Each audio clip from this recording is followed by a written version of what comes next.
Hello there, good afternoon or morning or evening. My name's Tom. I do the curriculum design at York, and I'm coming at you today from my kitchen, our UK base of operations, to give a short introduction to the Doodle Town course, which is being launched in January 2018 to replace Super Tots. So goodbye Sammy Kitten and hello Doodle Bunny. I just wanted to quickly apologise before we kick off with this video for the overall production quality. I'm not very good at video editing, and I also have a lifetime phobia of cameras and appearing on film, especially at events or in kind of public film. I tend to flinch away whenever a camera comes out. I've also taken a few steps to make sure that this video is only used for internal training purposes and not displayed on the TVs in all the branches. Worn an unironed shirt and tried to grow a beard to really make it seem unappealing to parents. Anyway, let's crack on and learn about Doodle Town. Hello! Hello, Meg! Hello, Gus! Hello, Kit! Come play with us! Hello! Doodle Bunny, come play too! So Doodle Town is a brand new 4-level pre-primary course. And by brand new, I mean it came out just this summer, and we're going to be one of the first schools in the whole of Asia to actually use this curriculum for the first time, which is terrifying and exciting.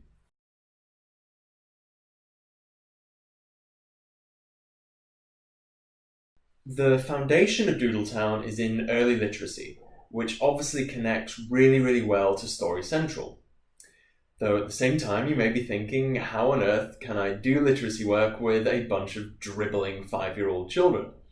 And this is kind of where the doodling comes into play. Starting from the most basic form of literacy, which could be having children make or recognize fingerprints on the page, right through to drawing, circling, doodling, tracing letters, tracing words, and writing words. The end game of Doodle Town, beneath all of the other kind of fluff, is to get students reading and writing. Let's have some fun! Take a crayon and we'll doodle with you. Take a crayon and we'll doodle with you. So, doodling. Doodling was initially a really hard concept to get behind. I've always been extremely cynical whenever it comes to ESL book sales people coming into our office and presenting the latest, greatest, newest way of learning English that's going to revolutionize teaching. And this kind of happened with Doodle Town. We had initially the same kind of thing when their trainers came in, and you may see this in some of the marketing material that's still out there, that some of the arguments for why doodling is good were quite shallow and didn't really hold that much weight with us, certainly when it comes to actual genuine learning. An example of this might be, I guess, the overall argument that, hey, the Queen of England doodles and George Clooney doodles and Leonardo da Vinci doodled, therefore doodling is good. We kind of needed a little bit more than this. It's a pretty flimsy reason to introduce a whole course about doodling. Further selling points included, I guess, what I can only liken to a quiz from Cosmo, which, let's have a look here. People's doodles are analysed and then classified into these broad, sort of presumptuous categories to sum up what kind of personality defects you exhibit by daring to hold a pencil and write something on a piece of paper.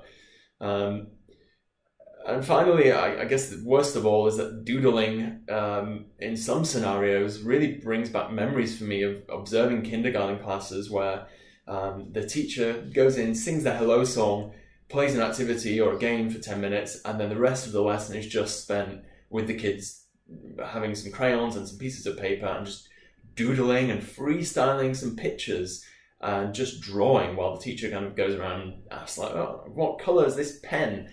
And generally the kids really don't come out of there learning anything. All in all, kind of lazy teaching or an excuse for, I don't have to plan anything for 30 minutes. So these were the bad experiences that I've had when it comes to the term doodling. Now, obviously you know that we did end up getting behind the whole doodling idea. So what was it that actually changed our minds? I'd like you to just pause this tape now and have a think. I've just kind of listed the obvious whining disadvantages that whiling away steamy summer days, just doodling with your kids could potentially have. What are the actual positives that doodling could actually bring to your lesson? Think of it from the child's point of view, the teacher's point of view, and also the long and short-term value that doodling might have. Pause this tape, have some ideas, and then we'll come back.